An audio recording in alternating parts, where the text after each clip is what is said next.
Bounce.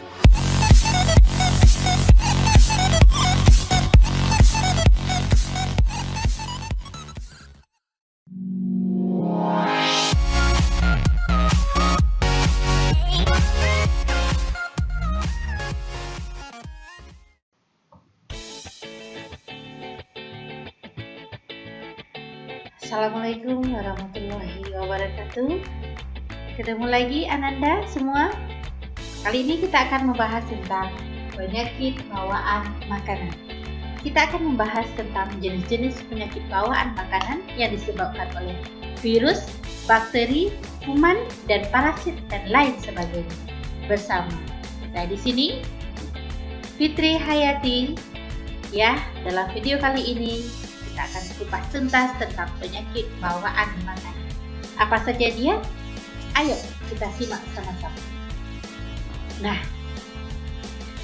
berbicara tentang penyakit makanan, ya, atau disebut juga dengan penyakit bawaan pangan yang sering disingkat dengan PBP. Apa itu? Ya, ini adalah pengertian dari penyakit bawaan makanan. Berarti penyakit yang disebabkan karena kita mengkonsumsi makanan yang telah terkontaminasi baik oleh virus, bakteri, kuman, dan lain sebagainya.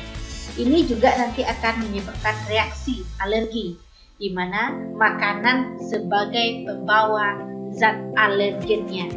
Yang tadi ya bisa disebabkan oleh kuman, bakteri, virus, jamur, dan lain sebagainya. Nah, yang pertama yang akan kita bahas dalam video kali ini adalah tentang siapa saja yang rentan terhadap penyakit bawaan makanan atau bawaan pangan ini. Yang pertama yang kita lihat adalah bayi. Ya. Kenapa bayi? Karena bayi sistem tubuhnya, sistem hormon tubuhnya, sistem imun tubuhnya masih sangat rentan sekali. Yang kedua adalah tentang ibu wanita hamil, ya. Kemudian ada juga manula. Manula itu adalah manusia lanjut usia atau yang kita kenal sebagai orang yang sudah tua. Nah, begitu ya Ananda. Nah, selanjutnya siapa lagi yang rentan terhadap penyakit PBP ini adalah orang yang sedang mengkonsumsi obat. Ya. Kemudian ada lagi orang yang sedang sakit. Nah, orang sedang sakit otomatis dia akan nanti mengkonsumsi obat. Tetapi ada orang yang dia memerlukan konsumsi obat secara rutin. Nah, ini dia anak bayi, ibu hamil, orang yang sudah tua atau lanjut usia, kemudian orang yang sedang sakit atau orang yang sedang mengkonsumsi obat. Itulah kelompok populasi manusia yang rentan terhadap penyakit bawaan. Nah, sekarang kita lihat lagi tentang apa saja penyebab dari penyakit bawaan makanan tadi. Yang pertama itu adanya virus. Nah, contoh penyakit yang disebabkan oleh virus ini adalah hepatitis A dan E yang disebabkan oleh rotavirus dan norovirus. Kemudian juga disebabkan oleh bakteri. Bakterinya apa saja? Ada salmonella dan bakteri E. coli. Kemudian yang ketiga disebabkan oleh amuba dan protozoa. Ya, yang keempat disebabkan oleh parasit. Contohnya apa sih nih yang parasit ini? Yang parasit ini disebabkan oleh cacing dalam tubuh manusia. Kemudian disebabkan oleh bukan kuman. Kalau dia bukan kuman berarti dia bukan bakteri, bukan virus. Ya. Yang pertama kita bahas adalah PBP yang disebabkan oleh virus. Nah, yang disebabkan oleh virus ini apa saja jenis penyakitnya? Ayo kita lihat sama-sama. Yang pertama adalah penyakit hepatitis A. Ya, hepatitis A. Nah, disebabkan oleh apa dia? Bagaimana gejalanya? Kita lihat berikut ini. Gejalanya adalah demam, rasa tidak enak badan, warna kulit terlihat kekuningan. Warna kulit kita ini terlihat kuning atau pucat kuning. Penyebabnya adalah virus hepatitis A. Siapa sumber infeksinya? Adalah orang yang memiliki penyakit hepatitis A. Nah, ini sebabnya penyakit ini menular, ya. Yang kedua, itu adalah penyakit gastroenteritis. Nah, penyakit gastroenteritis ini infeksinya itu di lambung. Nah, apa saja gejalanya? Ada diare, kemudian muntah-muntah, ada rasa mual, kemudian demam juga. Penyebabnya adalah virus kalsivirus. Sumbernya melalui pangan yang terkontaminasi. Berarti sumber makanan yang kita makan itu sudah mengandung virus kalsivirus tadi. Nah, berikutnya ada PBP yang disebabkan oleh bakteri. Nah, berbeda dengan virus tadi. Kalau tadi itu disebabkan oleh virus, nah yang PBP ini, bakteri ini disebabkan oleh virus. Contoh bakteri. Apa contohnya? Demam, tifoid, dan paratifoid. Gejalanya apa? Diare, muntah, sakit perut, mual, ya. Penyebabnya apa? Itu bakteri Salmonella typhi dan Salmonella paratyphi. Dan sumbernya apa? Ya, yang karena seorang penderita menularkan, kemudian karier ini sudah ada dalam tubuh kita. Nah, ketika kita mengkonsumsi makanan yang sudah mengandung bakteri Salmonella, itu akan gampang kita terjangkit penyakit ini. Nah, ini dia. Kemudian lagi, apa lagi penyakit yang disebabkan oleh bakteri? Nah, kolera. Kolera ini adalah penyakit yang berbahaya, sering jangkit di daerah-daerah daerah-daerah Afrika sana. Dan apa saja gejalanya? Diare, muntah berat, ya, dehidrasi yang sangat cepat. Penyebabnya adalah Vibrio cholera klasik. Nah, penyakit ini banyak mengakibatkan kematian kepada penderita yang terjangkit kolera ini. Siapa sumber infeksinya? Ada yang penderita dan ada karier tadi. Ini juga sifatnya menular, Ananda. Jadi kita semoga tidak terjangkit dengan penyakit kolera ini. Ya. Kemudian apa lagi yang disebabkan oleh bakteri? Ada Dysentery bacillus.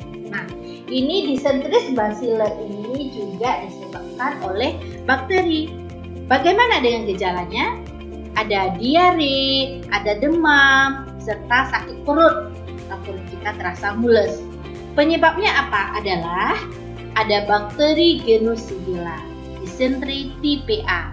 Sumbernya dari mana kita mendapatkannya? Dari penderita dan juga dari karier. Ya, ini juga sifatnya menular. Kemudian PBP yang disebabkan oleh protozoa. Nah, ini berbeda dengan PBP yang disebabkan oleh virus ataupun bakteri. Contohnya di sini adalah Dysentery amoeba, ya. Nah, kalau protozoa ini apa sih, Ananda? Protozoa ini adalah hewan yang hanya terdiri dari satu sel saja, ya, hanya terdiri dari satu sel saja. Kalau Dysentery amoeba itu gejalanya diare dengan tinja berlendir atau berdarah, kemudian sakit pada perut dan mules. Kemudian kalau pada Dysentery giardiasis rasanya tidak enak di perut, kemudian tinja kita menjadi encer tetapi tidak berlendir. Ya, penyebabnya bisa disebabkan kalau gejala diare amoeba berarti bakteri amoeba. Kalau giardiasis berarti Giardia lamblia, bakteri protozoanya. Kemudian dari mana sumbernya? Air yang tercemar, sayur mentah yang tercemar kotoran. Ini Anda, makanya perlu kita dalam mengkonsumsi makanan harus dijaga kebersihannya. Tidak boleh minum air mentah, ya. Air yang dari sumbernya yang tidak bersih. Nah, kemudian ini ada PBP yang disebabkan oleh cacing. Kalau disebabkan oleh cacing ini makanya Ananda semua di usia anak SD ini sering mendapatkan imunisasi atau obat cacing di sekolahnya dari pihak puskesmas. Nah, cacing ini yang disebabkan oleh parasit tadi. Apa saja gejalanya? Gejalanya itu ada demam ringan, sakit otot, sakit perut, ada juga diare di sana. Kemudian rasa haus, berkeringat yang banyak. Kemudian kalau sudah parah itu bisa dapat menyebabkan gangguan pada syaraf kita. Nah, penyebabnya apa saja? Nah, ada cacing belang, ada cacing pita, kemudian ada cacing kremi, ada juga cacing tambang. Nah, ini adalah cacing-cacing yang merupakan parasit dalam tubuh kita. Sumbernya dari mana? Larvanya invasi ke kulit. Ya, seperti larva, ya, dari telur kemudian jadi larva, kemudian masuk ke dalam kulit kita, pori-pori. Kemudian tertelan pada saat mengkonsumsi makanan. Nah, kita lihat lagi PBP yang disebabkan oleh bukan kuman. Ini apa saja ini? Ya, ini antara lain tanaman. Tanaman di sini adalah tanaman yang sudah terkontaminasi oleh jamur. Ya, ada beberapa jamur yang mengandung mikotoksin, kemudian hinggap atau tumbuh pada tanaman, kemudian tanaman tersebut kita konsumsi, kita makan tanpa kita olah terlebih dahulu, maka kita bisa dapat terjangkit penyakit bawaan makanan ini. Kemudian lagi ada pada umbi-umbian yang mengandung sianida. Nah, contohnya singkong. Singkong ini harus diolah terlebih dahulu. Apabila kita makan mentah dalam porsi yang sangat banyak, itu bisa dapat menghasilkan gas sianida dalam tubuh kita yang juga nanti bisa merusak tubuh kita dan kita terjangkit penyakit. Nah, kemudian apa lagi? Yaitu dari pangan laut. Berarti pangan laut di sini artinya makanan dari laut. Contohnya apa? Ganggang laut. Ganggang laut yang sudah termakan oleh kerang, oleh kepiting. Nah, itu mungkin kerang atau kepiting tadi sudah memiliki zat racun dalam tubuhnya, kemudian memakan ganggang tersebut tidak kita cuci dan kita tidak olah, maka zat racunnya akan pindah ke tubuh kita. Kemudian ikan buntal yang mengandung racun. Ikan ini sangat mengandung racun. Kalau tidak diolah dengan baik dan profesional, maka kita bisa saja mengalami keracunan apabila mengkonsumsi ikan buntal ini. Nah, makanya ikan buntal ini biasanya disediakan di restoran-restoran yang memiliki koki yang cukup handal dalam mengolah ikan buntal ini.